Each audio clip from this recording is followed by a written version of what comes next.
Hello and welcome to 20 Minutes of Tech. Thank you for joining me today. Our subject is touchless AV, but it could also be called, how do I run all the AV equipment without having to touch anything? So real quickly, I am Randy Montelius. I'm the VP of Technology here at CEC. My role is to help CEC bring the best technologies to our customers. So now that you know just a little bit about me, let's jump right in. So as we begin to go back to the office, workers will certainly be reluctant and maybe unwilling to touch shared surfaces. Thankfully, there are many touchless features in buildings already today. You've got, faucets, hand dryers that operate touchless. You've got door pulls that you can use your feet to open doors. There's even these little key things that I've seen sold where you can use them to push buttons. You can use it to pull a handle open. I've definitely have purchased me one of those, so that could come in very handy for me. You know, the only surface that I'm really okay touching anymore is my cell phone or my tablet. And yeah, there's germs on there, but hey, at least they're my germs, right? So, as we look to go back and start using meeting rooms, there's certainly a lot of shared surfaces within those spaces that you're going to have to encounter. There's touch screens that control the AV equipment, there's light switches, there's telephones, there might be drapes, there's all kinds of things in there. Now, fortunately, AV control systems can be reconfigured so that we greatly reduce the number of shared surfaces that we would need to touch. So, one of the simplest ways to automate the meeting space is to add an occupancy sensor. So what I'm shown here on the picture is an occupancy sensor that we have installed here in our meeting spaces. And the way it works is it senses presence in the room. And when it does sense a presence, it can turn on the system to a default configuration. Now, that default configuration could mean I'm turning on one or more displays. I'm selecting the appropriate video input. I'm maybe setting the lighting if the lighting is integrated into the system. I could be closing shades if those are connected.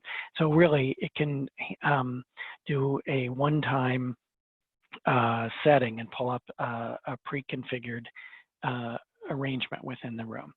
So, so that's how you get that set up. Now, at the end of the meeting, the system can also sense that, you know, there's been nobody present for the last 15 minutes, so it can go ahead and shut down the system.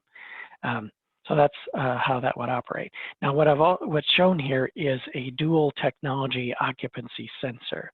It has both ultrasonic and passive infrared detection in it. Now, the great thing about that is you get kind of the best of both. So ultrasonic motion detection is highly sensitive to small movements. And that could be good because if you're in a meeting where not a lot of people are moving around a lot, you wouldn't want the system to shut down on you inadvertently. So that comes in handy in that sense. And then it also incorporates passive infrared, and passive infrared is immune to triggers from vibrations, movements maybe that are adjacent in the corridor or things like that. So the other good thing about this type of occupancy sensor is it can be tuned to, a side A, side B. It also has a walk-through mode. So it's smart enough to know if someone left their folder in there and then came back into the room after the meeting was shut down just to pick up their folder, the system is smart enough to know that and not fire up again just because someone came back to get something. So that's the occupancy sensor device itself. Now, even if you do integrate an occupancy sensor, it can, turn on and off the space, but attendees might still need to handle shared input cables. So if they bring in and they their PC and they want to share content, they still have to plug it in. So there's still shared surfaces that they're going to have to handle. So an ideal complement, I think, to the occupancy sensor is to add in wireless presentation. So wireless presentation is something you can add on, and it's a device that connects into the display in the space, and it can tie into the AV system.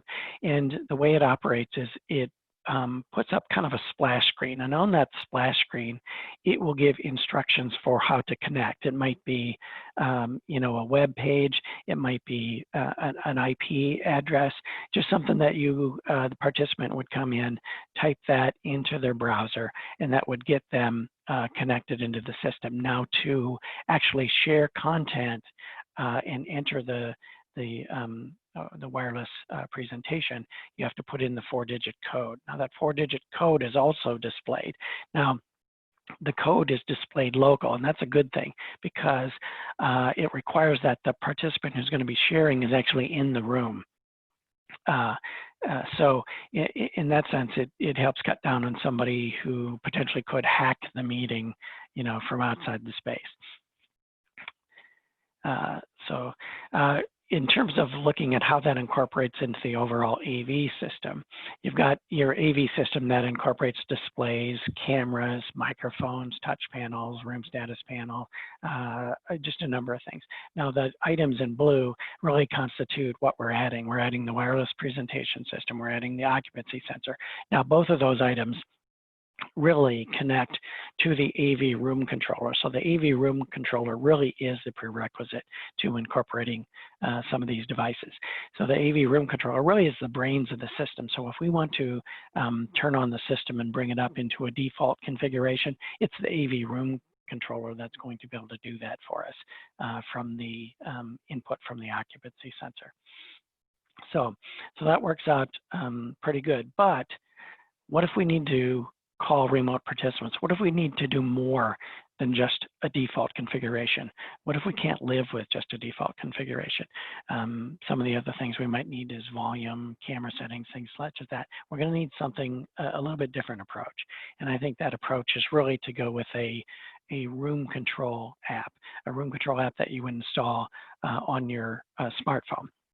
This would be a much more comprehensive solution in that the room control app, which will be available here very soon, will provide you full access to all the AV system features. And it replicates the functionality of the room's touch panel just on your personal device, so you don't have to touch that shared surface. So the device connects via Bluetooth signaling, which is built into a lot of the touch panels that we sell today. And then the smartphone app is free to download, but you do have to purchase a license per touch panel to be able to enable this feature. So when you get this, you'd go into the room, you'd select the room. So to go back real quick, when you get close enough to these touch panels, you start to discover from the app all the rooms that you're within range of, and you can choose and connect to an app. So for instance, you can connect to this room 1015, and you do so, and it lets you know that it's reserved and for what time frame. You can create a new meeting. You can adjust lighting, you can present content, and more. So if you were to select on the lighting and drill down into that, you might get some features where you can raise or lower the lighting in the room. You might also have some predefined lighting configurations where you can turn them on full bright or 75%. Those might even be named presentation mode, things like that. So one touch brings you to a pre-configured lighting scene, if you will. So that's that. And then if you were to look at this and how it incorporates back into our room, it really, again, works through that AV controller. It works wirelessly from your mobile device to the touch panel using Bluetooth. And then once you get that connection made, you really have access to all of the features and controls that the room controller has. So you really have control over the entire workspace or entire room space at that point. So that's a great way, I think, to get a really comprehensive control of the room without having to touch anything. Now, there is another method, and that is voice control. You could set it up on your system so you just speak your commands to control the different room systems within your organization. Now, the way to do that is to incorporate the Alexa for Business product. Now, Alexa for Business is a situation where you'd install the actual Alexa and Echo Dot devices throughout your different meeting spaces and use them to speak commands and tie them into your system. So for instance, you could, once equipped, you could speak commands and just, when you're in a room, just say, Alexa, start the meeting. And Alexa would connect to the meeting and, begin sharing content if that was part of the setup. So the key here is Alexa knows which meeting is scheduled for that room, because when you set it up, you're going to tell Alexa what room it's assigned to. You're also going to sync up Alexa with your business calendar, so Alexa knows which meeting is supposed to be going on in the room that it's in. So that's a pretty cool thing. So what you can also do once in the meeting, you can ask Alexa to, connect a different AV input. You could ask Alexa to lower the blinds, to turn up the volume. And once the meeting's over, you could ask Alexa to end the meeting. You might also walk into an unoccupied room and ask Alexa, is this room free? And Alexa might tell you this room is scheduled at 11 o'clock, which might be in 5 minutes. At that point, Alexa, you could ask, or Alexa might even offer that, room 7 is available. Would you like me to book it? And it would book that room for you. So really cool, some of the technology that's potentially built into this configuration. So, but to get there, you've really got to go through a number of steps. You've got to start by setting up an Alexa, an Alexa for Business account. And you really do that through the Amazon Web Services portal. And then once you do that, you would deploy the devices, purchase licenses, business licenses for the Alexa devices that you're placing in your meeting spaces. And then you would go to the Alexa for Business online console, and then you can manage and associate the different devices. You can invite and manage users. You would install Alexa skills on the different devices. So the way Alexa can integrate with different technologies is through skills, much like you might install a skill on your Alexa device at home. You can install an Alexa skill for a Zoom meeting. You can install an Alexa skill for a Crestron AV room.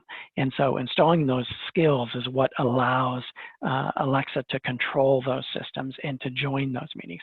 So that's how that works. And then that's also where you would set up Alexa to sync with your business calendars so that it knows which meetings are taking place in which rooms. Now, as great as that option sounds, there are some hurdles to overcome. So currently, Alexa skills are limited to just a handful of conferencing platforms, and registered Zoom rooms are included in the skills today, but Microsoft Teams meetings are not today. I'm sure that's probably in the works, but as of today, that's not a part of their Alexa for Business skills. The other thing is, in using this platform, employees are also required to learn commands and phrases that Alexa would understand. So it's not uncommon to see a laminated cheat sheet hanging in the space to remind employees of key commands. So you'll see that a lot as people, begin to learn the language of Alexa. So, however, maybe the largest hurdle to overcome could be privacy. Alexa devices are designed to always be listening. And when you speak commands, those commands are sent to to servers outside of your organization. So this would not be an acceptable setup for some organizations where privacy standards are strictly regulated, such as healthcare. Even confidential business discussions might also be vulnerable. So imagine, you're discussing expansion of your business in a private meeting, and then you receive a flood of email solicitations from business lenders wanting to help you out with that expansion. That never happens, right? So that's one of the things I guess you'd have to consider. Now, there is a white paper regarding privacy. It's entitled Alexa Privacy and Data Handling Overview. And if you're going to go down this route, I would encourage that you find and download and read that white paper to make sure you understand the privacy issues surrounding putting microphones in all your private conference rooms. So something to consider.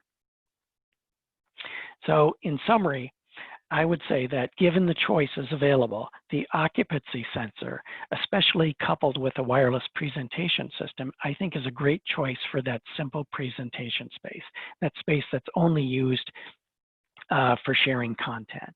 I think for more sophisticated rooms, those where you're doing web conferencing, those rooms that have lighting, shades, cameras, sounds, sound control, all that other stuff.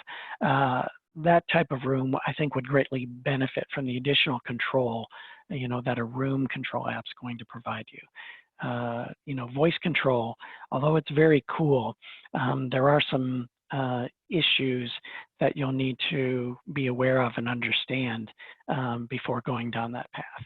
So that is my 20 minutes of tech for you today. I hope it was very informative for you. And if you have any questions regarding the subject, feel free to email me. I'd be glad to respond to those. Thank you very much. Bye.